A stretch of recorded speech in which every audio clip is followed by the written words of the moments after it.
And welcome back to the Standard Fantasy Football Podcast. I'm your host, Jono, and welcome back, Chris.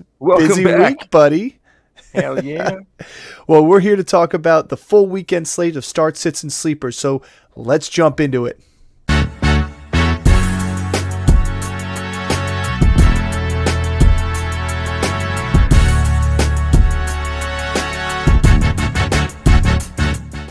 we go. All right, everybody. Let's start off with our first matchup. We got the Colts versus the Titans. So we're going to break down who we think in this matchup, this ugly matchup that's going to be coming out. I think the Colts win this game, in my opinion here. But the Titans defense, they're also not quite out of the playoffs yet, and neither are the Colts. The two of those teams are fighting neck and neck. The division is messy. But you're starting Minshew here.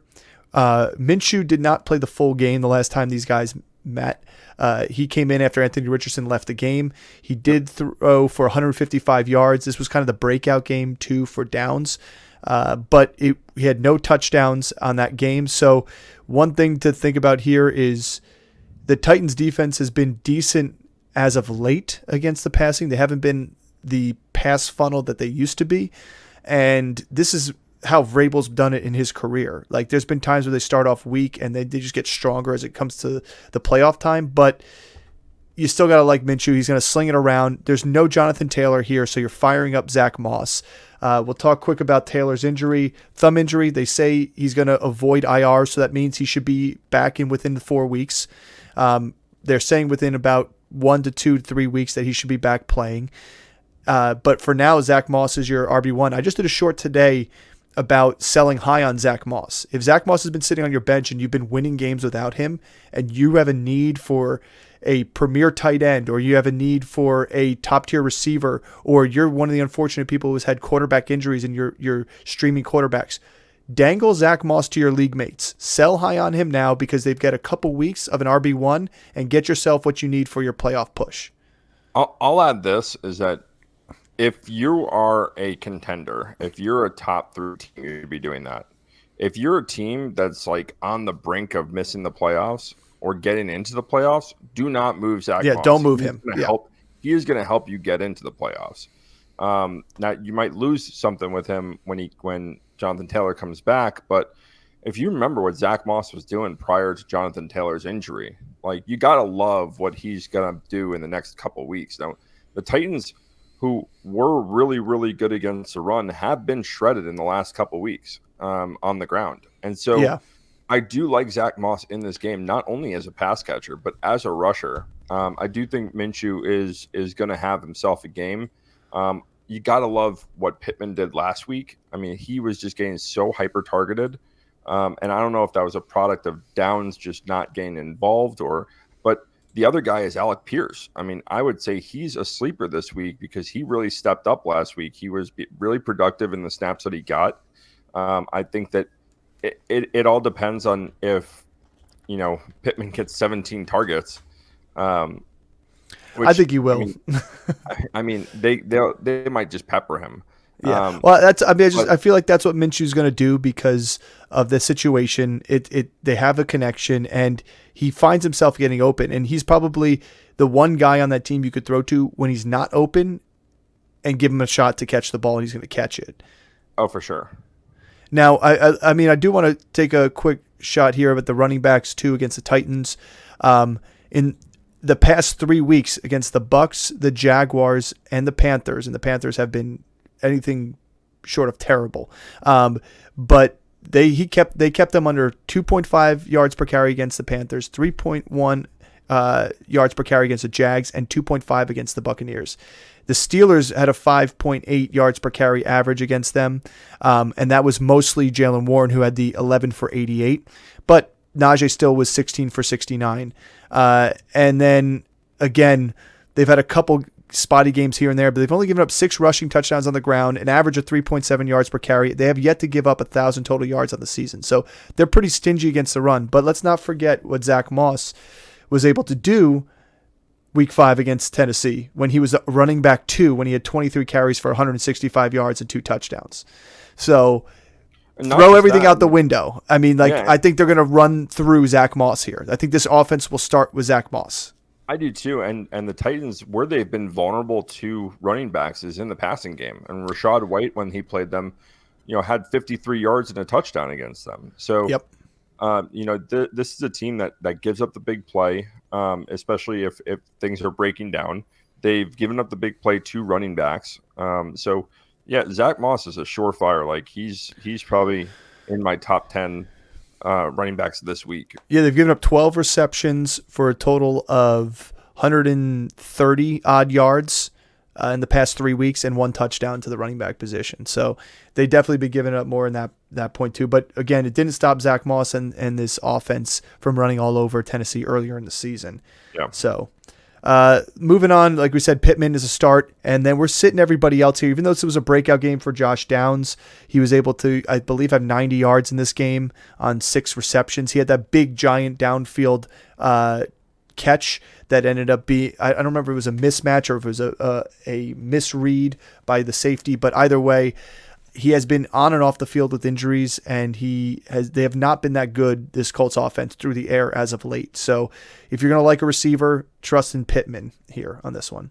Defense for the Colts, I will say, has been pretty good, and this may be one that you could sneak in and fire him up if you want to, because Tennessee's offense has been mediocre, obviously terrible through the air the past 4 weeks, ever since that 4 touchdown blow up. And we'll move over to the Titans offense when we talk about him. But since Will Levis had that 4 touchdown blow up, he has not had a touchdown since, I believe. And also Derrick Henry has been shouldering the load. And if they have any chance of winning this game, they're going to have to try and stop Derrick Henry here. So there's been, I think they've had 15 sacks in the past 3 weeks alone, the Colts defense. So they're a fun one to fire up on a whim if you really need to in a deep league. And also it's a stash for the playoffs too, because they have a pretty favorable schedule. Levis had 2 tutties against Jacksonville as well. That was the only other game that he's thrown a touchdown, though. Well, let's speak about Will Levis here. We have him as a sleeper in this game here. The Colts have been vulnerable. They are going to get to him here. But the one thing I will say about this young buck that I like, and I said it before when I said fire him up and he threw for no touchdowns, and I started him. But the thing I will say about him is he stays in that pocket, and he'll take a hit. He'll wait till the last possible second to make that pass. And he's not trigger happy, in my opinion. Like, he's not throwing the ball trigger happy and worrying. Like, he's throwing the ball to a target and he's waiting for the opportunity to do that. Sometimes he does hold on to it a little bit long. So that's why I think the Colts would be a decent play here against them. Yeah, I mean, I think he is a sleeper this week. The one thing I do like about him is he's not afraid to throw the deep ball. Yeah. And he does take his shots. The complement of receivers that are around DeAndre Hopkins, no one's really jumped out. You Phillips 1 week and Moore last week, and you've had some guys that have productive weeks, but nothing on a consistent basis. Nothing that I think is worth starting other than D-Hop. And really offensively, Traylon Burks is questionable again, so we don't know. It sounds like he's trending in the right direction, though, finally, since that concussion. Which I think he did complement that offense when they were looking pretty good in that one game. I think it was Pittsburgh was that second game that they played. Yeah. And he was coming in. That's when he got injured. He was actually looking decent as a secondary option to Hopkins and moving the ball down the field. So I think it could help. Yeah. And then you're not going to start this defense here against the Colts because we think the Colts will take this game out here. So let's move on to our next matchup. Another one that's not necessarily too exciting. You've got the terrible Patriots versus the let's find a way to lose Chargers. In terms of the Patriots here, you're starting Stevenson.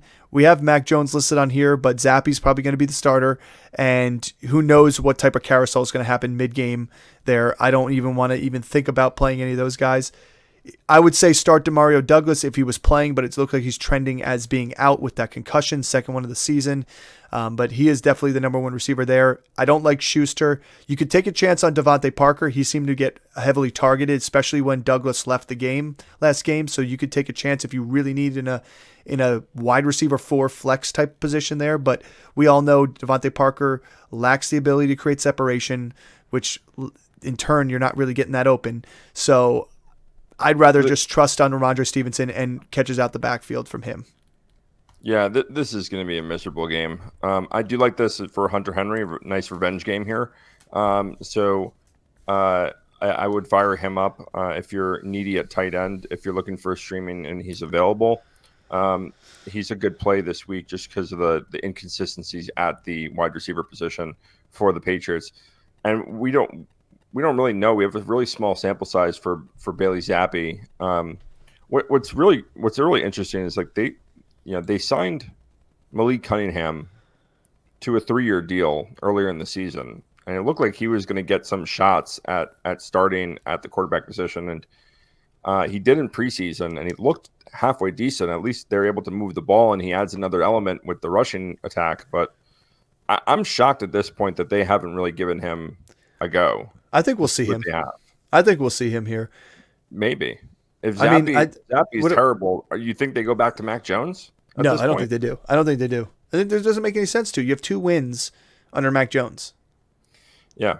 And that's the thing is like Ramondre Stevenson is really the only guy you really like in this offense. And the tough part for him is that because he's the only guy you really like and because he's the only guy that's really been consistent, they're keen on him. They can take him out of the game, yeah. They're going to take him out of the game. And the Chargers are a defense that can match up against pass catching running backs. Yeah, Derwin James flies around all over the place too. So, yeah, I hate this game for the Patriots. I think you're going to see Derwin James blitz a little bit more this week, especially knowing that Bosa is going to be out for some time with that foot injury. I think they're going to stunt some people in and out. The one person I will bring up here is Zeke Elliott.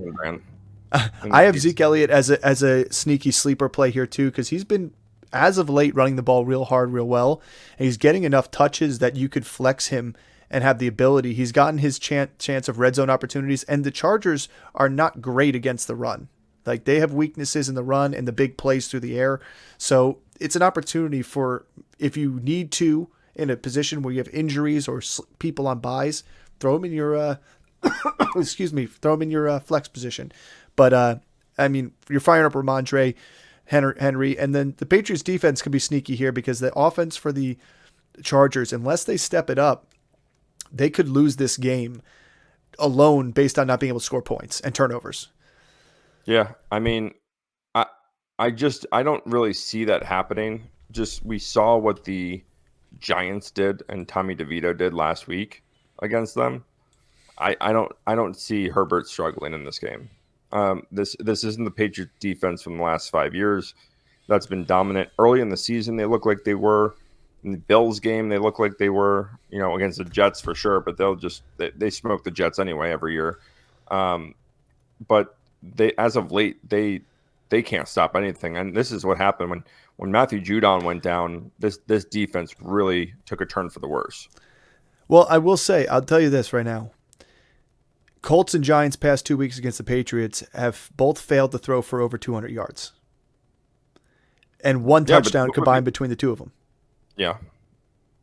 So, I mean, that alone shows that they're trying to do something. I mean, besides that, the past 2 weeks before that, you had the yardage leader in the NFL right now in Howell throwing for 325. You had Tua, who's in second, throwing for 324. And then those are the only guys to cap 300 yards. Besides that, Josh Allen had 265 and a pick against them. You had Carr going 183 and 281 for Dak and only one touchdown against him here. So they're like, yeah, I'm going back early in the season when they had healthier corners. But the sheer fact of the matter is they've still played decent defense. I mean, they're giving up less than 240 yards a game. They're giving up under 2 touchdowns a game. You take out the Bills and Dolphins games of weeks 7 and 8. They only had one other game of 2 touchdowns. So I just think their offense is so bad that it puts the defense at a disadvantage. It's kind of like the same as the Jets. Like, the offense is just so bad that the defense is constantly out there. Yeah. And when you go against a team like the Chargers who have weapons, like Keenan Allen's going to show up. That they have that Austin Eckler is going to be involved in this offense, and when you have those guys, I just don't trust the Patriots. If as a sleeper, maybe as like a desperation start, but there's other defenses and better matchups that I like over them. Yeah, I mean, running backs wise, too, they've been pretty good, keeping running backs under 3.5 yards per carry the whole season. Only 8 touchdowns. Obviously, the Giants game last week, you can't. Saquon, got away from him, apparently, early. 12 for 46, and they just said, after 9 carries, they give him 3 more. But, I mean, Commanders had a pretty good game against them. Brian Robinson had a pretty decent game. So, I mean, yeah, I get it, but they're not as bad as everybody thinks it is. I think the offense, like you said, is just so bad it keeps the other offenses on the field. Right. So let's talk about this other offense in the Chargers. This is a team that beginning preseason we thought these were going to be the bee's knees. These guys were going to be contenders in the AFC. I even said that they were going to be the highest scoring offense in the league, and I had Justin Herbert as an MVP candidate. I may have just jinxed him. That could have been the whole case. It goes along with your entire season. Yeah, exactly. So. But that being said, Justin Herbert easily could get 2 touchdowns here, so you're starting him. Austin Eckler, I know he's had coughed the ball up 3 times this season already. He had twice in the past 2 weeks. I think he gets his head right. I follow him off the field too as well, and I get opportunity to chat with him in his Discord, and I've had opportunity to chat in general, and he's like a very level-headed, strong mentally player off the field and on the field that I don't see those type of things leaking into a week-by-week basis. Yeah, it's frustrating, but it's not I don't think you're seeing a yips thing here, and I think you're just going to see the offense that we know, and correct me if I'm wrong, Chris, but when this offense is motoring, it's because they are feeding Austin Eckler and they're feeding Keenan Allen. It doesn't matter what anybody else does. That's the only way they play well in this game. The other guys are just compliments to them. Like the offense is Eckler and Allen, and everyone else is just a compliment. And that's the problem is the past weeks when they've been losing and not putting up points, they have not let those other guys play complement. They've been trying to feature other guys. What's crazy is they move the ball really well. They just can't score. And when they do, they just find a way to lose the game. They're so inconsistent. Yeah. But I mean, here's the thing is Eckler's had 2 back-to-back games of only 10 carries total. Yeah. That's it. Josh Kelly is not the answer. Like Chargers coaching staff, if you're listening, which I doubt you are, Kelly is a good running back, but he's not your answer.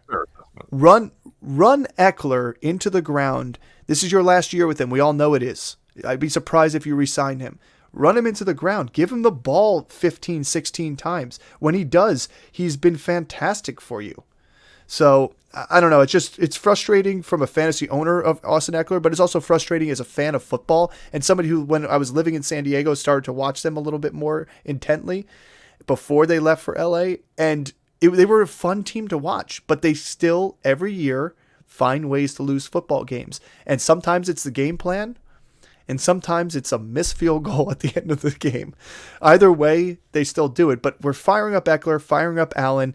Gerald Everett's somebody I like here because, to me, Jalen Guyton did not really show up as a good wide receiver 2 there. We know Palmer is a legitimate wide receiver 2 for this team. He may come back this season. We're unsure yet with that knee injury. Mike Williams that would have made this team a hell of a lot better as a number wide receiver. They already lost him with a knee injury. Gerald Everett's been with this Quinn Johnson is the first player in the NFL born without hands. Yeah. First wide receiver in the NFL. Yeah. Oh, yeah. But, I mean, because both hands. Yeah. But I will say the reason I like Gerald Everett, and those who remember from last year, he was a great pickup and stream tight end. He finished in the top 13 of tight ends. He himself gets schemed into this team's playbook with tight end screens and bubble screens, as well as he's great with yards after the catch too as well. So I just think he's going to play a better wide receiver 2, so to speak, for Justin Herbert than Jalen Guyton or Quentin Johnson will, which is why I kind of like it. His touchdown last week was just a man's touchdown. Like, oh yeah, catch, and then he jumped through that guy. Well, that's what you do with.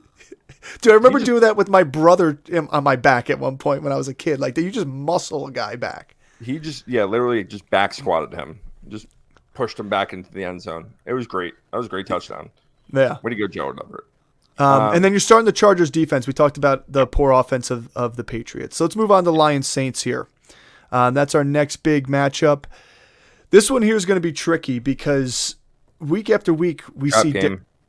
trap game. The Lions themselves, the way they lost was rough, and yeah, I trust Dan Campbell and this team, but the Saints are not people to sleep on either. Now, I will say the Saints defense is beat up.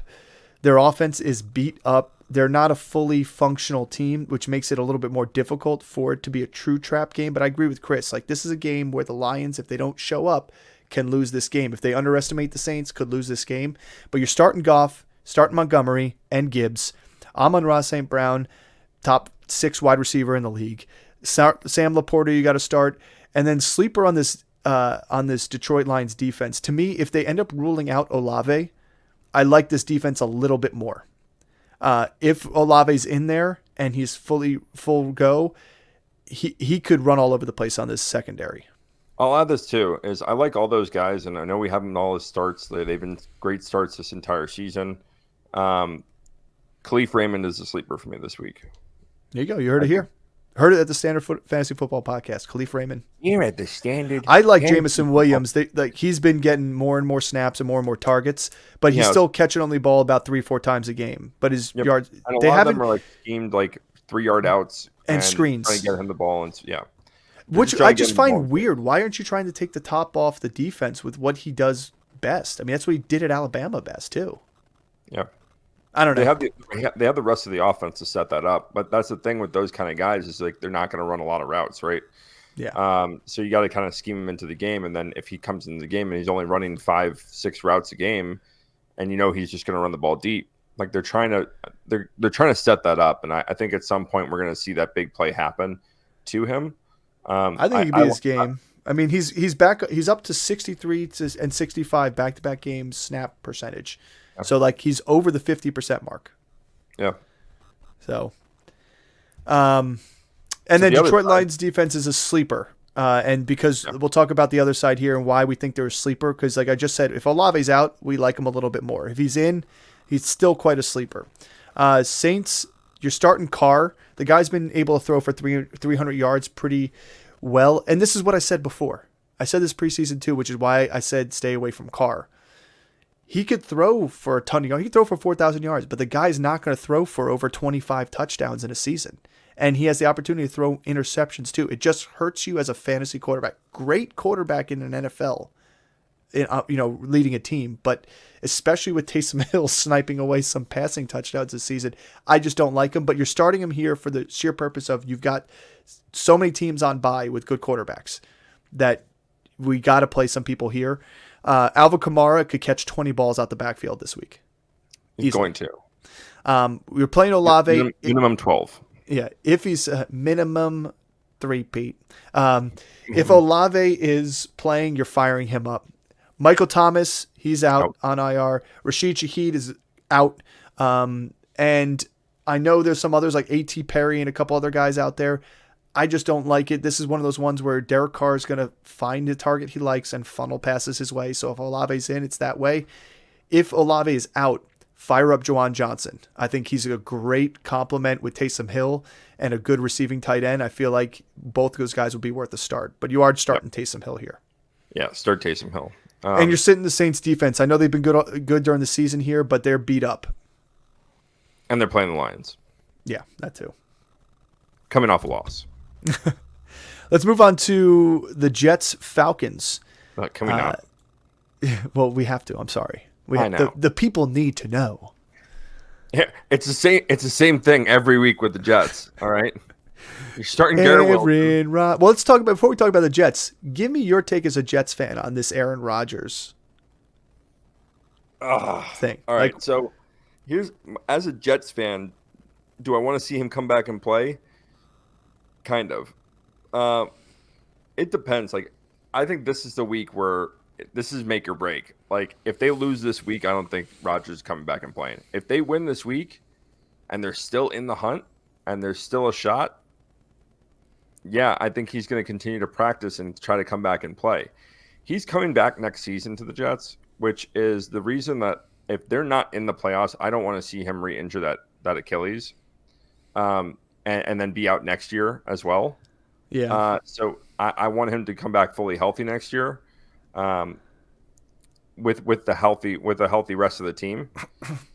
But if they win this week, if they happen to win next week, and they're right in the playoff hunt, yeah, I mean, I think we could see Aaron Rodgers come back. I mean, they play Atlanta, Houston, and then I forget who they play. They have a tough game week 15, but they come back and play Washington week 16. Like, that's the game I could see him coming back and playing. But if he's cleared, but here's the thing: if he's cleared to play, I guess here the hardest part is the medical evidence is not there to show for a return this quick. Falcons, Texans, Jets, Commanders, Browns, Patriots. You're gonna say you're gonna have him start against the Commanders, then the Browns, and then the Patriots. I don't know. I mean, it makes sense for the Commanders. I mean, they do get through all over the place against Commanders. them. But again, I agree with you. Like I was saying, there's no evidence out there to show that a return from this injury this fast could be more chance to re-injure or not, because we just don't know. And the surgery he had, I don't have the details on it, but apparently it was experimental, and apparently it's working too. So, I mean, anyway, I just wanted to hear as a Jets fan, your thoughts and opinions on that. But let's roll into. What you need to do is throw in Thomas Morstead at quarterback, like the Tommy Tupa days of old, to go and beat teams. He's going to punt. He's going to throw. Yeah. It's the best offensive weapon that we got. We were punting 15 times a game. Tim Boyle, you're sitting. He has been lackluster, completely terrible. Breece Hall, we do like here in this game. It's a cautionary one because teams have just been trying to shut down Breece Hall and make them pass the ball and getting him out on 3 and outs, and that's what's been happening. In all honesty, I talked about it this week with one of the league mate who owns Breece Hall, and he's had one 20-point week, and that was against the Broncos, and everything else has been like 15 points or under, and a lot of those games have been single digit. And the reason a lot of those games have been single digit is if he doesn't get in the end zone, he's not breaking off. Like, he needs to break off a 50-yard run to score. Yeah, like we saw week 1 against Buffalo, and like we saw against Denver. Like, he had opportunities.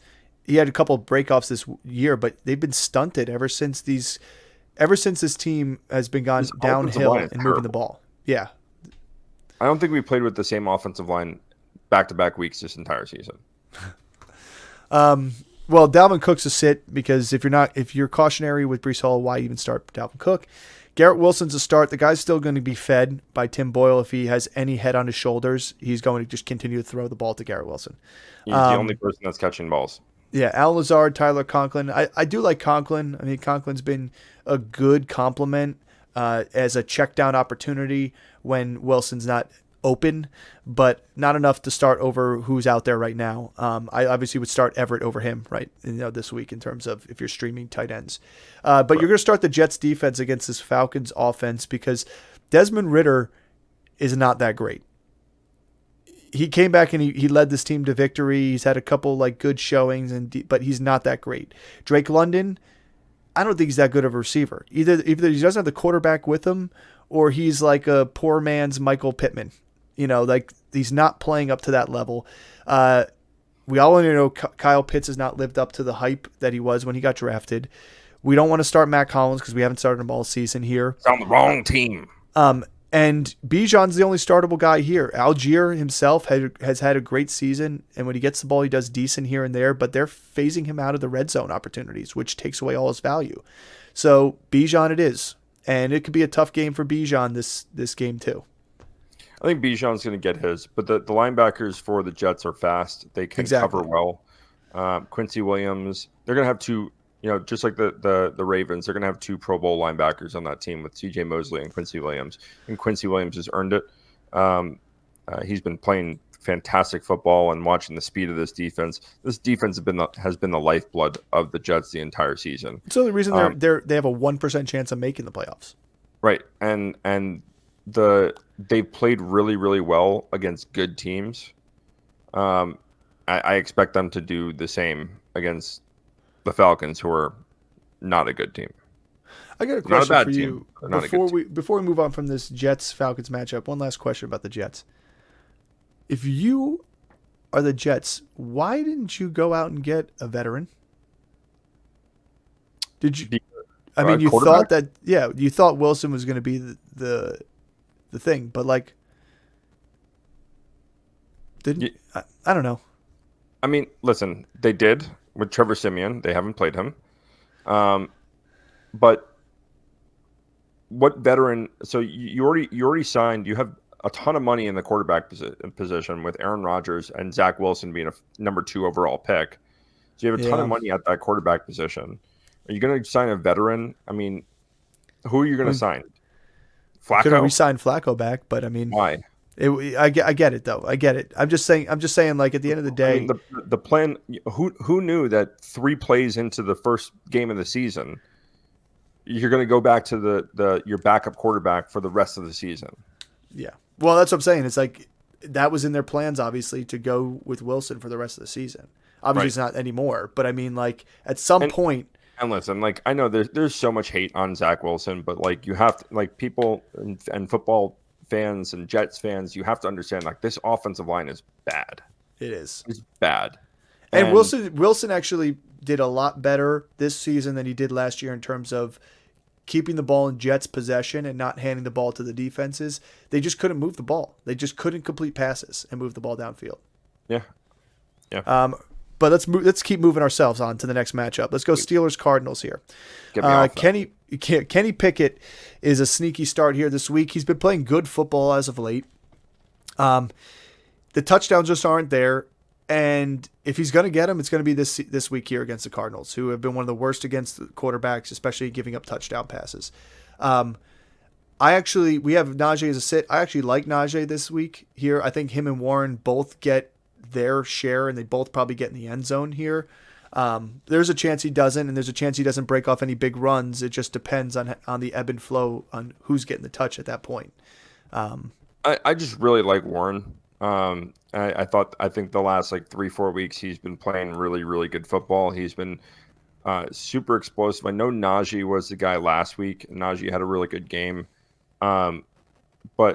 This offense is changing now that it's not being led by Matt Canada. And they had their first 400-yard game in 37 games. Yeah. And so I like some of the I had Najee's really borderline for me, and that's why I kind of went with a sit. Like I know that there are some running backs that are on bye this week, but I like Warren over him, and I really wanted to emphasize that is why I have Warren as a start and him as a sit. I wasn't going to say start both of them, but one with caution. I really want to emphasize that Warren, I think, is the play in this game. The Cardinals have been gashed by big plays to the running back, and big plays downfield as well. So I like Warren a lot better for that than I like Najee, and I think that Deontay, he's a sit for us, but Pickens, for you, not for me. I understand that. You're a Deontay owner, and Well, I have to play him. That's because of bye weeks. and not to really insult you on this, but you've been off on your own guys this season.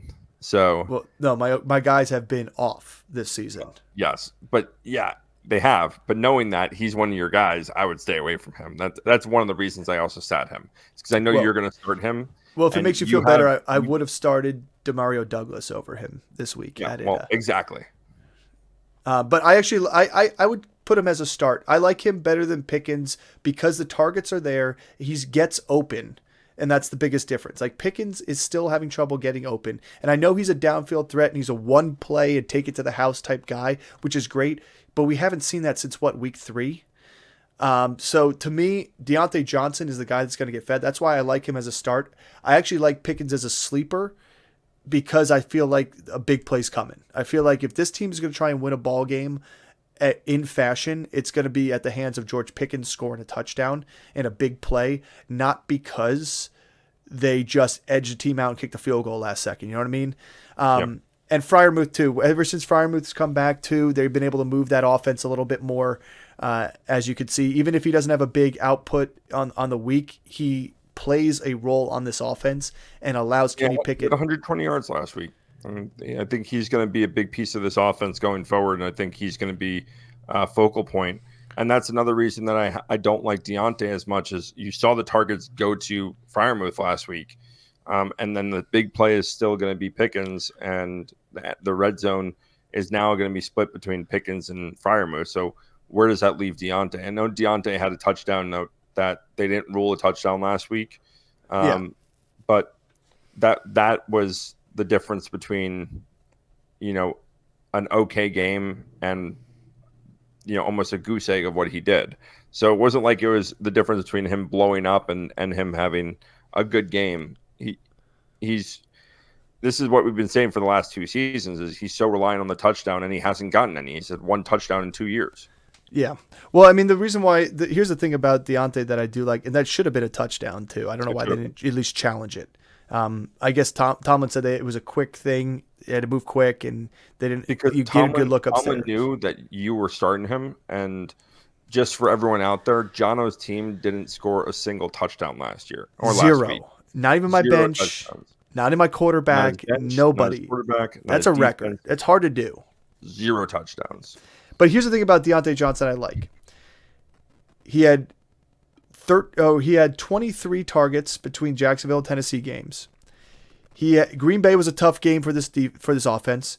But then the past 2 weeks against Cleveland, tough defense, passing wise or receiver wise, and Cincinnati, who's tough against the receivers too as well. He has had 16 targets, 8 each game. Like, that's why I do like him. Like, yeah, I think last week was a product of Cincinnati being terrible also against the tight ends. Now we finally get back to a game here where the wide receivers are the benefactor against a bad secondary. And it's 2 weeks coming up here against Arizona and New England that I think you could see Deontay Johnson feed some more. The thing is, he's open, and the routes he runs are open, and Kenny Pickett has the trust in that. And you've seen since he's come back how much George Pickens has fallen off. That's all I have to say about it. But again, it could be a squeaky wheel thing here too as well. I don't want to hang up too much on these 2 receivers, but Steelers defense, you're starting against the Cardinals. The Cardinals have, even with Kyler Murray coming back, they've just been able to score points and still lose. That's the biggest difference. So moving on to the Cardinals, Kyler Murray's a start. James Conner's a start with caution. He seems to be working back in still to this offense. He didn't pick up where he left off earlier in the season. And I don't know if it's physically there, if it's play calling that's there, if it's because they're falling behind games, but he's not even in that. He's not even in the passing game as much as he was at the beginning of the season either. Well, they picked up Michael Carter, and he's been involved heavily in the passing game, which helps. And it takes a lot of the workload off of James Conner. But I mean, last week you could throw the running game out the window. They were so far behind in that game. I mean, Carson Wentz came in getting snaps. They're so they abandoned the run really early, and other than draw plays where they set up in a 2-minute drill offense and they're just moving the ball downfield. So I do think Connor is still a good play. I think this is a decent matchup for them. The Pittsburgh Steelers, they've been a good defense in terms of bend but don't break, but they give up yards to the running back. And so I do like Connor. I'm going to say there's caution because since Kyler's come back, he hasn't looked like himself. Well, in the past 2 weeks, the Steelers defense in trying to win ball games has shut down 2 running offenses, both the Bengals and the Browns. I mean, the Bengals, this Pittsburgh defense pretty much just said, we're going to shut down Joe Mixon and make them throw the ball. Both of them were backup quarterbacks today. And the same thing, exactly. So I don't think that's going to be a case in this situation. I think because you have Kyler Murray that could also get outside the tackles, they're going to have to respect the pass. So I do agree that's why he's a start with caution. It's like, hey, this defense hasn't been a slouch. Yes, they've been playing 2 back-to-back weeks of bad. They gave up 100 total rushing yards to the Packers. 70 of them were to Dillon that week. Which I can't remember if he had a big run on that one. But either way, start him with caution. Start Hollywood Brown here. Sit Rondale Moore. His depth of target and opportunities are not downfield enough for me, but that's why I have Dortch as a sleeper. I think, Chris, you and I could agree that this guy has had a flurry of targets in the past couple weeks. It's weird because like the way they were using more early in the season is now how they're using Dortch. He's getting the same kind of, the rushing attempts and the guy downfield. So they're using more in the, when Dobbs was there. But since Kyler's come back, it's been Dortch. And so, yeah, I would agree with you. I think Dortch is a good sleeper, especially Dortch and Hollywood. I liked the usage of Hollywood last week. But if McBride doesn't go and he's trending, it's trending like that's a possibility, then both those receivers should be starts. Yeah, I was going to say because there's no Zach Ertz anymore, and from the Cardinals because he has been released. He did not be claimed on waivers. He's a free agent now, but McBride is officially questionable. It's not like trending in the right direction. It's questionable. I like Dortch to begin with, and then like Chris said, if he's not there, I'd even be a deeper league flex play of Rondell Moore because they're going to have to pass the ball in this game too as well. Yeah. And you're not playing the Cardinals defense. Nope. Let's move on to an exciting game here. In terms of exciting, it's just you want to see the Dolphins score a lot of points on the Commanders, and you want to see if Sam Howell can keep up with them. So you're starting everybody on the Dolphins here. HN is going to have a caution with him because what happened last time we said start him when he came off this knee injury, he re-aggravated it a little bit. And so they may ease him in a little bit less. Maybe they give him 7 carries, 10 carries, maybe something like that on a high note here. But what he can do with the ball, if he's able to get in open space and move, he can do a lot with those 10 carries, which is why he's still a start.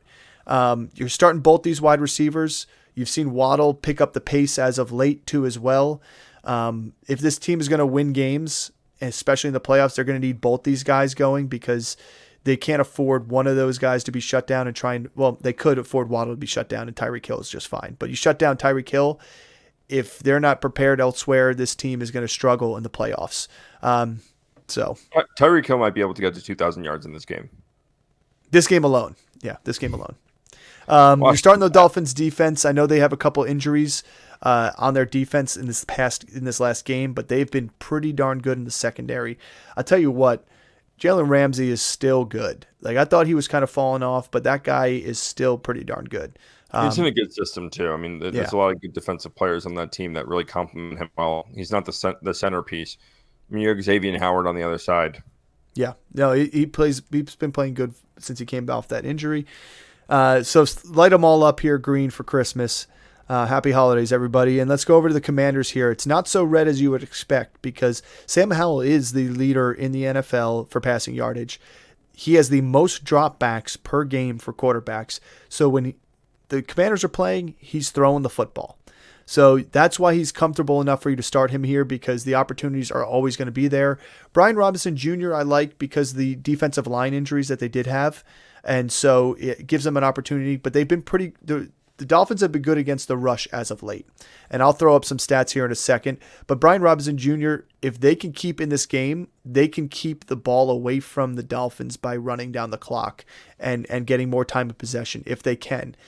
They've showed that in the past. But yeah, in terms of running backs, since the Patriots game week 8, the past 3 weeks have been very bad for running backs there. 3.8 yards per carry, 2.7 yards per carry, 3.3 yards per carry. Pacheco was 16 for 66. Jacobs was 14 for 39. Breece Hall was 7 for 25. And no touchdowns since week 7 on the ground to running backs. So they've been pretty good. They did give a receiving touchdown up to, I believe it was McKinnon early in the game in that one. But, yeah, and I like Brian Robinson as a pass catcher as well. Like I think those are the stats where we can kind of see is like maybe – 60 yards and a touchdown. I still think he's worth the start. But that's where I differ. I think Gibson is the guy who, since he came back, has been taking the passing down role. Yeah, but Brian Robinson has he's been involved in the passing game, and this team is going to pass the ball, and so Brian Robinson's been great at taking it the distance. Like I would. Listen, I thought about going as a sleeper Antonio Gibson. I don't trust it. I don't think that he's going to get enough usage and enough volume to warrant that. Brian Robinson's been consistent the entire season, even in tough matchups. And he was last week against the Cowboys. And that's a much better rush defense than this. Yeah, no, I agree with you there. But, I mean, here's the thing is Gibson came back last week for Washington. So I just want to make sure I get my stats right here, so I'm pulling them up. But you're right. Brian Robinson 3 weeks ago, 6 for 6 for 119. He was 7 for 9 for 59 yards 2 weeks ago. But last week he was only 2 for 3 for 11 yards. Antonio Gibson was 3 for 4 for 16. He was in there for he had more targets than Brian Robinson by 1. But that's the thing is Brian Robinson going to cede opportunities to Gibson in the passing game? Maybe. I just think it's more of an opportunity the way he's been doing it. Let's move on. Terry McLaurin is a sit here. They're going to try and take their number one receiver out of there. But Jahan Dotson I like, and I like Curtis Samuel a lot too. I actually think Curtis Samuel could find his way into another 100-yard game this game here. Going just really quickly, going back to Brian Robinson, he's at 18 targets in the last 3 games. Yeah, I'm just saying last game he only had 3 targets. Yep. It dropped dramatically, especially in a game, that last game where they were passing the ball a lot, and 4 targets went to Gibson. You know, don't forget Gibson was out in a couple of those games when he was being fed in the passing game role. Yeah. But sit Logan Thomas, sit the Commanders defense because you're not playing anybody. It's unfortunate because this defense looked pretty good preseason. They just terrible. So yeah, like I said, Jahan Dotson Curtis Samuel. Those are the 2 receivers I like this game. I don't know. What are your thoughts on Curtis Samuel here? You think you get I agree. triple digits? I like Curtis Samuel this week as a sleeper, not as a start. But I like Jahan Dotson as the start at the receiver position in this game. Mm-hmm. I feel he's going to be the guy to get in for a score. He's a deep play guy. McLaurin is going to have Xavier Howard shadowed on him. So I think he's going to get shut down or held in, not shut down, but held in check. Held in check. Yeah. Let's move on to the Broncos and Texans. This is going to be, to me, this is the game of the week, I feel like. I feel like this is the one I want to watch the most because Russ has been cooking. This Broncos offense has actually found its... And now he's not going to be. Yeah, no. As you said that. Well, no, because I'm starting him. Yeah, well, that too. But they found their identity a little bit. He hasn't been throwing for a ton of yardage, but he has the highest percentage of passing attempts and that turn to touchdowns in the league, period. So his opportunities when he throws the ball are finding them in the end zone. That's mostly because they do a lot of their work on the ground in the middle of the field, and when they get in the red zone, they can't seem to find the end zone on the ground, and he finds it through the air. But that's great for fantasy. We know that. 6 points per touchdown is what you need. We like Javonte Williams in this game too as well. He's taking back that backfield as his own. And Cortland Sutton is the alpha receiver here, like we were saying preseason and all season. Jerry Jeudy has been dealing with a growing injury, and Marvin Mims has been slightly injured too as well. I believe both of them will end up playing, and they play their complementary roles just fine. But this team, this defense, and this team is keeping them in games because Wilson finds Sutton, and Javonte Williams is doing the groundwork. We have Denver Broncos as a sit on their defense just because this Texans offense has been able to put up points and yardage through the air. But if they can shut down this air raid here and make them try and run the ball, it could be interesting. It could be an interesting game for the Texans. But let's jump over to the Texans defense here, or offense. You've got CJ Stroud as a start. This guy's been unbelievable. Rookie of the Year campaign here. If it weren't for Dak Prescott playing the way he's playing, you could even say MVP candidate here too as well. I still think he's a candidate. But front runner. Sorry. Candidate, yes, front runner. But Dameon Pierce we have as a sit because Singletary, while Pierce has been out, has actually been playing good football. You could argue... Hey, guess what? You know where you heard that first? Right here on this channel. In the preseason. Yeah, and you know who had Dameon Pierce on his team? This guy. And you know who didn't listen to his own advice? That guy. Yeah, me. I'm above you. I'm above you. That guy. Yeah. Brady Bunch it here. So start Singletary. I like it. He's going to get more opportunities. Pierce is still going to get his here and there, but he just fizzled out from last year, and it's been disappointing. The change in the running scheme has not been favorable to him either, and the offensive line has been dealing with injuries all season, and now they're finally a little bit stronger. They did lose their tackle, I believe it was, but they're a little bit weaker.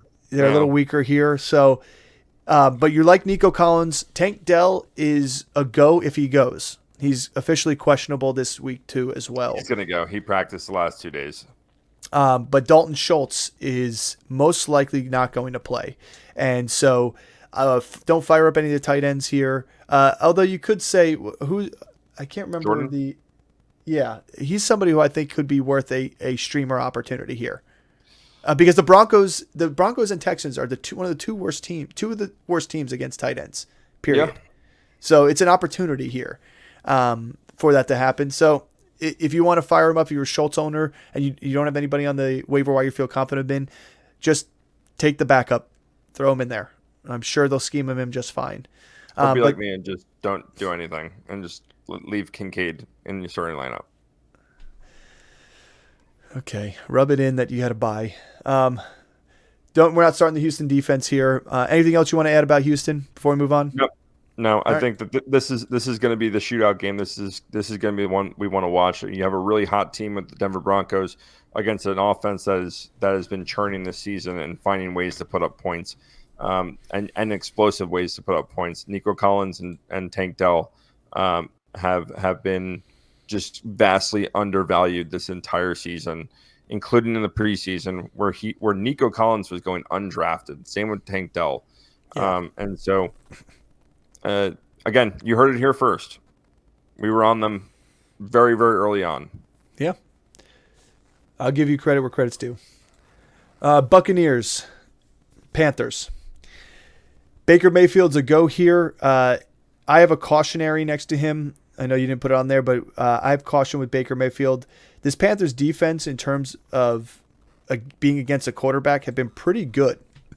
In fact, they have had one 200-yard passer in the past 5 weeks, and that was since they played the Dolphins. No one has thrown for 300 yards against them. Now, the Dolphins and the Lions both threw for 3 touchdowns against them. Besides that, they've had only one other multi-touchdown game against them, and that was Dak Prescott. 0 last week, 0 versus the Bears, 0 versus the Texans. So I think this is just one where everybody's expecting Baker and this team to beat up on a Panthers 1-win team, but really the Panthers are better on the ground game, which is why I like Rachaad White here than they are against the pass. I think Baker still finds the end zone, and it's going to be to Mike Evans. This guy's going to have his 10th consecutive 1,000-yard season behind Baker Mayfield, but I just don't think – I think this is where the cautionary comes in for Godwin, and I would, like I said, add a cautionary to Mayfield.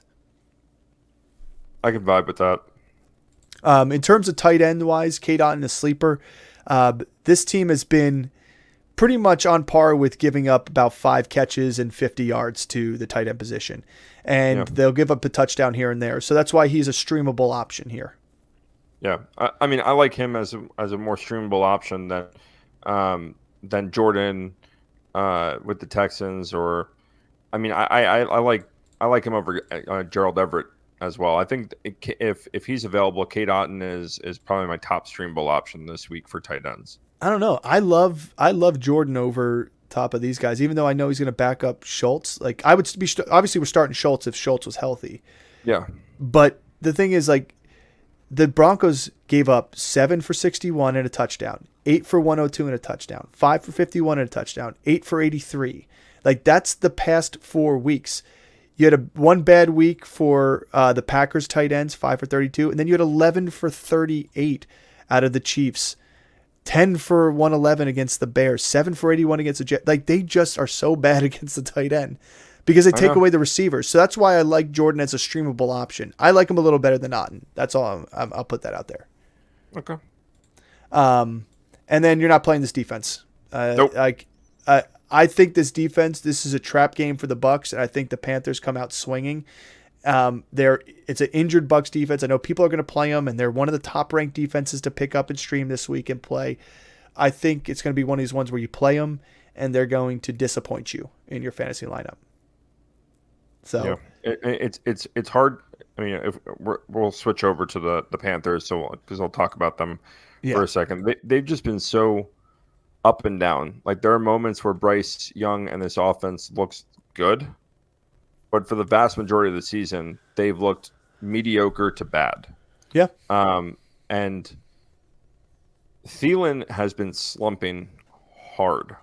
I know we have him listed as a start in this game, but he's been slumping really badly. I think this is a get right game. I think that this is him kind of showing that he's still relevant, and that's going to be inconsistent with what Jono just said, where this is a team where they're young and hungry and looking to prove that one win team.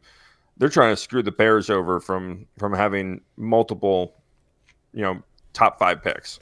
Well, I mean, here's the thing about Thielen, though. He hasn't been that bad. So he's been heavily, like last week was bad against Tennessee. He had 3 targets, 1 reception. But the 4 weeks before that, he was averaging probably around 9 targets a game. Yep. He had 11 against Houston for 8 catches and 72 yards. He had 11 against Dallas for 8 catches and 74 yards. He had, in the Indianapolis game, only 5 for 29, and then in the Chicago game, Chicago sneakily is a pretty good defense. We've seen that as of recent. I know they may show up as a weak defense from the beginning of the season that they had there against your players, but they've been pretty decent. He was 10 targets, 6 catches, 42 yards. The problem is he hasn't scored a touchdown since the before the bye. And he scored against Miami. So the problem is since week 6. All of his targets have been short targets. And it goes to show, he has 8 catches, 72 yards. He hasn't had double digits since week 6, by the way. Yeah, I would agree with you. 5 catches for 29 yards, 6 catches for 42 yards, 8 catches for 72 yards. 74 yards. Yeah, but I agree with you. What the stat you're bringing up here is the first 2 weeks of the season didn't look good for him. Even though he had that 1 touchdown week 2, he had a yards per target depth of 6. And then after that, it shot up to 10, 9, 8.2, 8.8. And now it's back down into the 6 and 4 and 4 and 6. Right. So I agree. Yeah. And so that's my point with him is he's getting the volume, but it's all on these short plays and he's not breaking tackles. So there's no big playability and this offense just doesn't move the ball well enough for him to be a red zone threat because they're reliant on just churning. They're not scoring enough points. Yeah. And so they can't. I'd be okay if he was getting this kind of volume and they were getting to the red zone for 6 or 7 times a game, so him to have that opportunity to maybe catch one in the end zone. But they're not even getting that. Again, he hasn't scored a touchdown since week 6. He has 4 on the season, and he was a steal of the draft before that, early season steal of the draft. Yeah.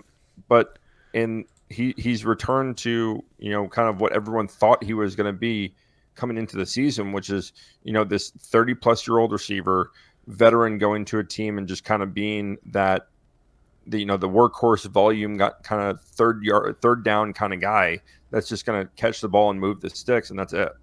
And that's what he's been doing. Well, I will say this is the get-right game if you're going to do it. Buccaneers are averaging a touchdown a game to wide receivers. Yeah, they've goose-egged some teams. Like last week, they goose-egged the Colts, and they goose-egged the Titans and the Falcons. But they gave up 4 to the Texans, 1 to the Bills, 1 to the 49ers, 2 to the Lions, and 3 consecutive games to touch on the wide receivers start the season. They're averaging just a shade under 200 yards a game to the wide receiver position alone. And so that's why they're giving up about 300 yards a game to the quarterback position, because they're giving up both to the running back and the tight ends on top of that. So I think you're right. I think it's a get-right game. We have Mingo as a sleeper here. I know we're hanging a lot on a bad offense here, but I think this is one of those sneaky ones where you could flex one of these players. Well, if you're a Thielen owner, you're not flexing him. He's probably your wide receiver too, but you could flex Mingo if you have in a quarterback dire move can play Bryce Young, and there's an opportunity he comes out and he throws for 2 touchdowns and 250 yards. Just a low-end benchmark play. He's not going to win you a week, but he can get you there to a victory. Yeah. So Let's move on to the Rams and Browns. That's enough of the Panthers. The Rams here, they had a tough week last week. Rams? Not in terms of Matt Stafford had a tough week last week. In terms of because they ran the freaking ball down Arizona's throat. Kyren Williams did not. Kyren Williams came back with a vengeance, and I just watched Die Hard with a vengeance last night. But Matt Stafford, he's still a start here. He's got the weapons. Kyren Williams is great out the backfield receiving wise. We still have Cooper Kupp and Nakua as starts here. I know a lot of people are starting to get off these guys. Don't, because it's going to turn around at some point. The McVay offense is still going to go that way.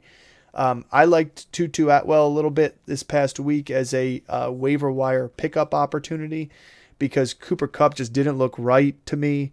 They weren't even at the beginning when Cooper Kupp wasn't there. Atwell was playing well, but when he comes back, he's still going to have a role. It's going to be low target, deep league player and flex play, but we have him as a sit here obviously because of that reasoning. Higbee's a sit. He had his Cinderella story last week. And he's coming back down to earth here against a tough Browns defense that's tough against the tight end. And you're not going to play the Rams defense here. Flacco will be starting for the Browns, which I think they're going to be able to move the ball a little bit better. And they've got to have to respect the pass now with him rather than DTR, where they could have just made him try and scramble and make plays there. Yeah, I mean, we saw Flacco last year with the Jets, him having pretty decent outings against the Browns. Where he threw for over 300 yards. So I like Flacco in this game, but on the flip side, like you're going to sit the Rams defense, and I think that this is an offense that I expect to struggle at times in this game. Yep. This is a very, very, very good defense that they're facing, and Stafford could throw a couple interceptions in this game, but I do think that the Rams are a better team right now overall than the Browns are. And so the weapons that they have, you have Puka and you have Cooper Kupp. I know we have start on both of them, and I do think that you should start both of them. I wouldn't be surprised if one of them had an explosive game and the other one was shut down. I don't think both of them are going to go for it, but if I'm a Puka owner or I'm a Cooper Kupp owner, I'm starting both of those guys. I mean, here's the only thing that my worrisome for Stafford this game, and it reflects these receivers. Like you said, this Browns defense has been number one against quarterbacks. In the past 4 weeks, they had one passer go over 200 yards. They had one passer not even reach 100 yards back week 9 of the Cardinals. And that was when they played Clayton too. That offense didn't reach 100 yards. Yeah, take that out of the game. But still, last week, Russ only threw for 134 and a touchdown. Pickett only threw for 106. Lamar threw for 223 and a touchdown, but threw 2 picks too. Even Geno threw for 2 picks, 2 touchdowns for 250. I think it's one of those situations where the way he's been playing, Matt Stafford hasn't thrown for 300 yards since week 4. He barely threw for over 200 last week. Yeah, you said they ran on the ground. He threw for 4 total touchdowns. But the week before that against Seattle, who, in my opinion, isn't that great of an offense, he threw for 190, 1 touchdown and a pick. You just don't know who you're getting out of Stafford on a week-to-week basis. That's what's concerning to me. Yeah. And then running back-wise, Kyren Williams, I think he's the real deal. And in the past 2 weeks, this defense has struggled against the running backs. They've had a great season all season, minus the Jonathan Taylor, Zach Moss, 130 total combined against them. And really last week you saw Jalen Warren go for 9 for 129 2 weeks ago. And you saw Samaje Perine go for 55 and Javonte Williams go for 65 themselves. So Kyren himself, I don't know how that's going to be doing it, but I think he's going to find himself an opportunity to go for 100 yards again. Definitely 100 all-purpose yards. But I feel like 100 yards of the ground, the way they've been giving up running is not like how they did earlier in the season. Yeah. That being said, they've only given up 6 touchdowns, and 4 of them were in the past 3 weeks. Right. So I think that if they're going to try and beat this Rams D, they're going to have to stop this run. Yeah. And let's talk about the Browns here too. Flacco is a sleeper. The reason we have Flacco as a sleeper is what Chris said. He's had success against teams in the past. He is a quarterback that knows a lot of systems because he's played for a couple different teams. He's been in the league for a long time. He understands how to manage a game as a quarterback, not just go in there and make plays, but actually manage a game, which is important for this Browns defense right now, or offense right now. So I think he comes in, he makes Amari Cooper better. He makes Njoku a little bit better. He makes Jerome Ford better because now they don't have to key on this running game because you have PJ Walker or you have DTR in the backfield. Like, you can actually have to protect against the passing game a little bit with Flacco here. So I think this is a good move by the Browns. I know they were going to probably go DTR if he got off protocol, but hey, this could be the guy that leads them into the playoffs. It could be very interesting for the Browns. Yeah. I mean, I agree. I think that you're starting Cooper because of this, because he improves a lot of the guys on this team. I think this improves the whole offense because he is going to be a game manager. It's not going to be these heavy 3-and-outs where this offense doesn't stay on the field. I think he does end up moving the ball a little bit better. He's done this in the past with other teams on short notice. I mean, not on super short notice, but you're going up against good defenses, and yeah, Aaron Donald might wreak some havoc against him, but he's not going to go and throw and turn the ball over. He's going to throw it out of bounds. He's going to hit the open receivers. I mean, you saw what he did again going back to last year when he played with the Jets. You saw what he did early on in the season against a good defense, against this Browns defense, right? With a terrible offensive line, arguably a worse offensive line.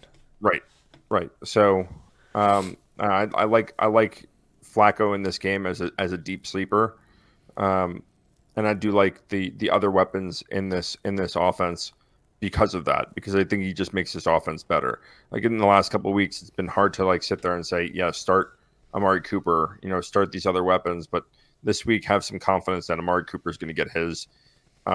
Even Elijah Moore, I think, has a fairly decent week. I still would sit him, but I think he's a sleeper option as well.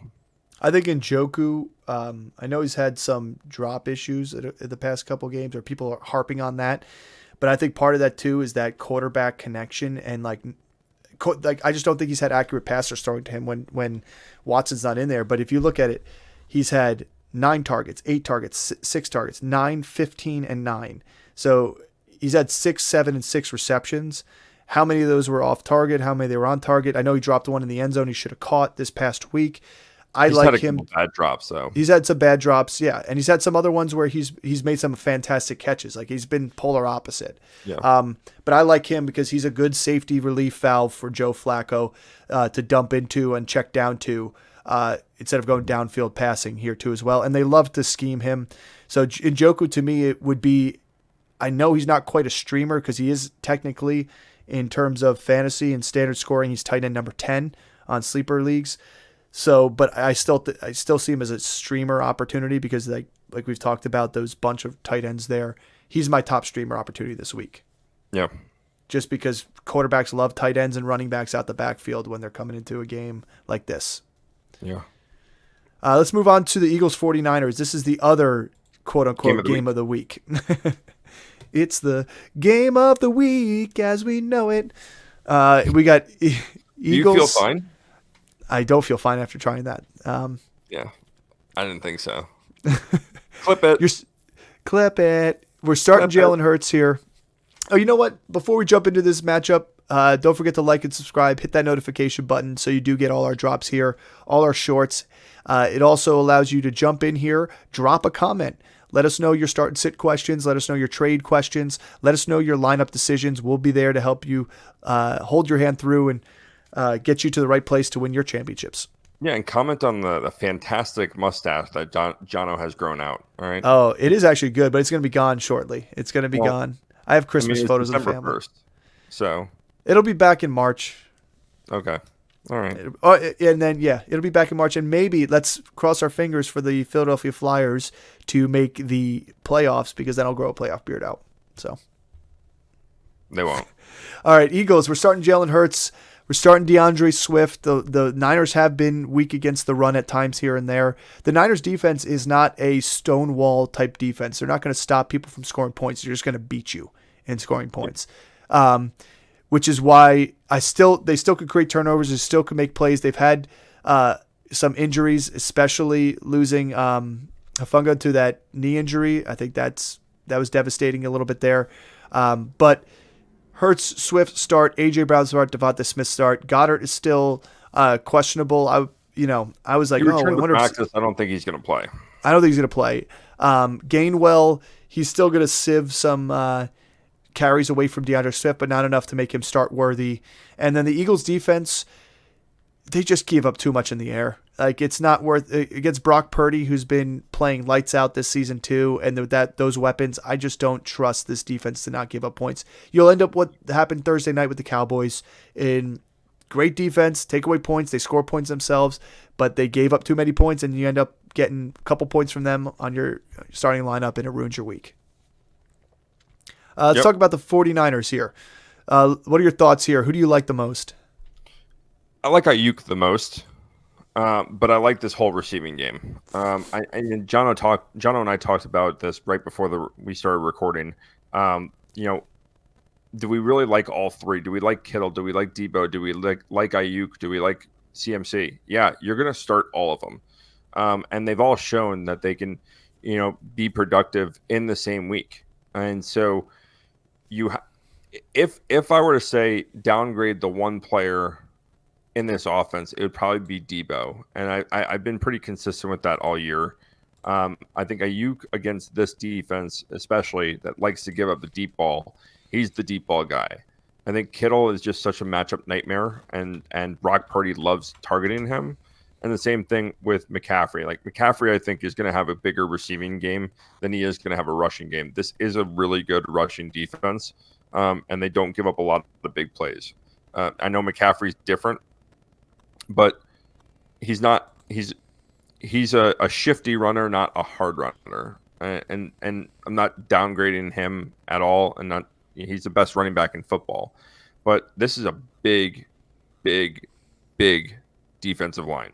And they're athletic, and teams, running backs struggle to get any kind of traction on the ground against them. So I like him out of the backfield. If they can get some holes open, I think the Niners too have something to prove. Like, this could be the second loss for the Philadelphia Eagles after last year in the NFC Championship when Brock Purdy got knocked out of that game, and that game just got out of control. Like, the Niners probably should have been in the Super Bowl last year. The way that they were playing, and Purdy goes down that game. So this is the matchup I think everyone's been waiting for almost a year. And now we're going to get it. And I think that the Niners are going to come out and just swing haymakers on this team. I truly think that this could be, I thought about sitting Jalen Hurts and this offense. Like, a lot of the guys on this offense, I don't think that's a smart move. I think you should still start the Eagles, but I think that this is a game where, like, this defense is a lot of the same returning players. They're going to come out pissed about what happened last year, and they're going to get after Jalen Hurts. They're going to get after they're going to stop the run, and they're going to shut A.J. Brown out of this game. Now, the only one I really like as a consistent role player in this game is Devonta Smith, just because he's been kind of the safety valve for Jalen Hurts. But I think this is a game where they get after Jalen Hurts early and often, especially now that they have Bosa and Chase Young. Like, they're gonna get after him, and they can both chase him down. And Hurts has not looked good running the football this year. No, I think that knee injury's bothering him for multiple weeks now, and he hasn't looked the same as a runner. And when you have those two guys chasing you, like, it can stifle your offense. So let me go back, because I want to bring up the point on the Debo, Ayuk, Kittle. Now, to me, you got to temper your expectations. You got to start them. But when all three of these guys are in the game, like, you almost got to start them cautionarily, because, like, to me, you're going to start them. You don't want to sit them. But one of these three guys is not going to have a fantastic output game. It's just statistically impossible. Let me go over the three games the past 3 weeks when all three have been healthy and playing. Now, Deebo Samuel, he does get the rushing games in there, which saves his fantasy value. He had, against the Jaguars, 3 rushes, 29 yards, and a touchdown. he had 4 catches for 30 yards, and that was it. Ayuk had the 55 yards and a touchdown. Kittle had the 116 and a touchdown. Those two guys had great fantasy days. You look at the Buccaneers the next week. You had Deebo Samuel with 1 rush for -1 yards. 3 catches for 63 yards. Ayuk, 156 and a touchdown. George Kittle, 89 and a touchdown. Deebo was the odd man out there. Now last week, Deebo, 4 rushes, 15 yards and a touchdown. 7 for 79 receiving wise. The odd man out? Kittle. George Kittle, 3 for 19. Ayuk saved his fantasy value with that touchdown, but he only had 2 catches for 50 yards. So you could see there's an ebb and flow. Like there's just not, he's only throwing the ball. Brock Purdy, he threw 30 times against the Seahawks. He threw 45 times against the Bucks. That was a little bit more. But then only 26 times against the Jaguars. So like he's not throwing the ball 50 times to give all 3 of these guys enough opportunity and value to really do it. Because don't forget, McCaffrey's still getting himself. He had 10 targets against the Jaguars. McCaffrey had 5 targets against the Buccaneers, and McCaffrey had 6 targets against the Seahawks. So like he's taking targets away from those guys too. I just think, to me, Deebo's always the odd man out because if he doesn't get in the end zone, his volume hasn't been there up until this last week when he went 7 for 79. Right. So, well, Ayuk's had a touchdown each of the last 3 games. He's been double-digit fantasy points in the last 4 games. Like he's been the most consistent all season. He's their wide receiver 1, like we said he was going to be. Wide receiver 1. Again, you heard it here first. Which isn't a shocker to anyone. We saw him grow from last year, from his rookie year to last year, and then last year to this year. We've seen his growth. Kittle, like again, who are you going to sit Kittle for? So you have to start him. No, I agree. You're starting him. I'm just saying, like, temper the expectations. I know I say that term a lot, but temper them because they are playing the Eagles still, and the Eagles have ways they can stop this team at some point. They've found ways to win, but they haven't played a team that has this kind of chip on their shoulder. Agreed. Yeah, I agree. Well, let's move on to another team that's found ways to win. Niners win by 20. Chiefs-Packers game here. You're starting Mahomes. You're starting Pacheco because the Chiefs have not been great against, or the Packers have not been great against the run as of recent. A couple games here and there they've done pretty good, but besides that, they have not been great. You're starting Travis Kelce because why wouldn't you? And Rashee Rice has just made himself the number 1 wide receiver on this team, and I think he is a startable player week in and week out moving forward with Pat Mahomes. And I like this defense against the Packers. I know Jordan Love had a fantastic game on Thanksgiving. I know he had Watson get in the end zone. He had Jaden Reed get in the end zone. He had some great plays too as well. But this Chiefs defense does one good thing. They take away the number 1 wide receiver. I mean, look what happened against the Raiders last week. You had 1 big reception by Devontae Adams early in the game. I think it was like a 40-yarder or something like that. And then they shut him down. They had 1 big run by Josh Jacobs, and then they shut these guys down. That's what they do. They don't give you much opportunity. And if they slip up, they give you a chance, you better take it. After that, they're going to shut you down. Steve Spagnuolo is a great job as a defensive coordinator. I like this defense a lot.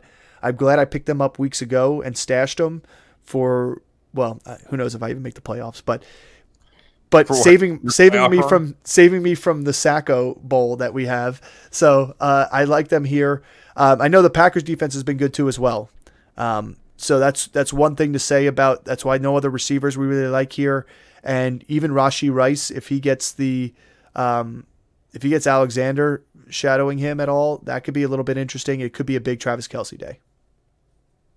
Yeah, it could. I think Rashee Rice is the only receiver that is worth starting week in and week out, and he's kind of worked himself into that role. I like Pacheco in this game a lot. I know I do too. It's not really a bold statement, but this offense has really shifted towards like revolving around running the football first and Mahomes being Mahomes outside of that. But they actually have a rushing attack now, and so I think they feature that and they make plays off of that. There's a lot of receivers that make plays. Rashee Rice is the guy that's making the play. I mean, we just haven't seen it from Sky Moore. We haven't seen it from MVS outside of one game. Kadarius Toney, he's just been outside of the Super Bowl run that they had last year. He's been a complete bust this year, and he's been injured constantly. And so there's no one else really that you like. I mean, who knows? This is the time of the season where Jerick McKinnon became really involved. So yeah, I think he's a sneaky play. I mean, he had a touchdown. What was it, 2 weeks ago, out the backfield? I think he was questionable last week and didn't play, and I think he looks like he's trending in the right direction this week. But I mean, let's just talk about the Packers' rush defense. They're averaging, giving up 105 yards a game, 4.2 yards per carry, and 0.82 touchdowns a game. They've had 9 touchdowns in their 11 games so far. So like I know that you've had some big blow-ups from like the Lions with 3, and you've had other games where you had Steelers had 2, but I mean Jalen Warren had 101 yards. Eckler had 64 yards on 10 carries. You had Montgomery at 71 and Gibbs for 54 last week. Even the Rams with Royce Freeman and Henderson, that was like the biggest bust that they've had in the past couple games besides the Vikings. And then look, Javonte Williams goes 15 for 82. I just think this is a Pacheco game here. They get right, and then it's going to open up Pat Mahomes. Yep. Speaking of the Packers here, let's talk about their offense. Like I said, Jordan Love, start him because to me, he's worthy of a start. He's proved himself to be worthy of the start this week, but caution, because I just think the Chiefs with L'Jarius Sneed are going to find a way to take away the top pass catcher in Christian Watson, and that's going to leave Romeo Doubs, who we have as a sleeper here, as an option too. And Jaden Reed is questionable, so we have yet to see if he's going to play or not. Rank for me, Baker, Minshew, Love. Ooh. That's tough. I would say,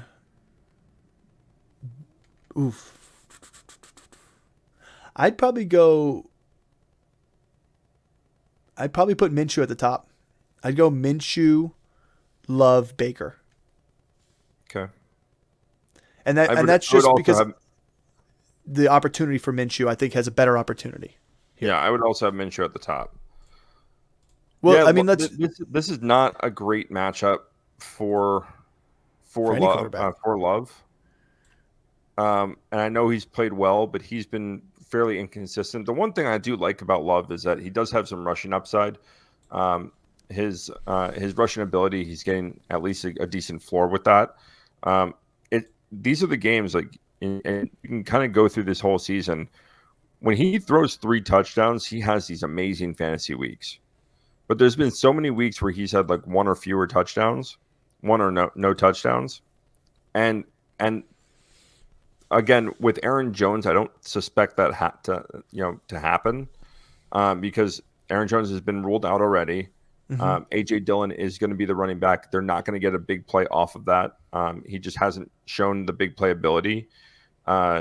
He's just a churner. He's Quadzilla, so he's just going to eat the hard yards. He's going to run hard. Yeah. Yeah. He's going to run hard. So I'm not in love with Love this game. It also hurts not having Luke Musgrave, him being out with a lacerated kidney. I mean, like Jaden I thought Reed. He was Jaden Reed injured. Even if he does go, what's he going to be? Right. So they're beat up on weapons, and I would suspect that Christian Watson gets the L'Jarius Sneed coverage, and that we're going to get Romeo Doubs have the bigger game in this one. But I can see Love going for 1 or fewer touchdowns in this game, which would be a disappointing fantasy game, especially in week 13 when you're eyeing for a playoff spot. And Love may be the product of an Aaron Rodgers injury, a Joe Burrow injury, a Kirk Cousins injury, so it stinks to have to throw him out in a week like this. This is a tough one. I mean, let's just put the numbers out there. There's only been 3 quarterbacks to throw for multi-touchdown against the Chiefs. One was Russ Wilson when he had the 3 touchdowns about 4 weeks ago. Zach Wilson had 2, and Kirk Cousins had 2. Besides that, nobody's gone for 1. They've shut out 2 quarterbacks, both in Jalen Hurts and Trevor Lawrence. And they've held most of them to 250-ish yards or less, except for Kirk Cousins, who went for 284. Everybody's been 259 or below and a touchdown.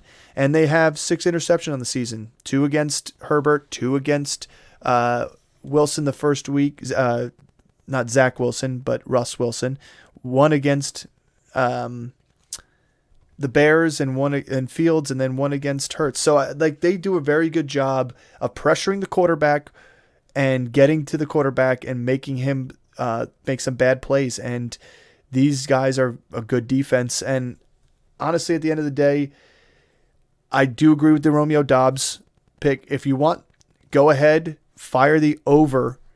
If you're playing on sleeper picks, fire the over and go ahead. If you want $100 on your first deposit, Jono Standard FFP, fire that code in there, gives you a match up to $100.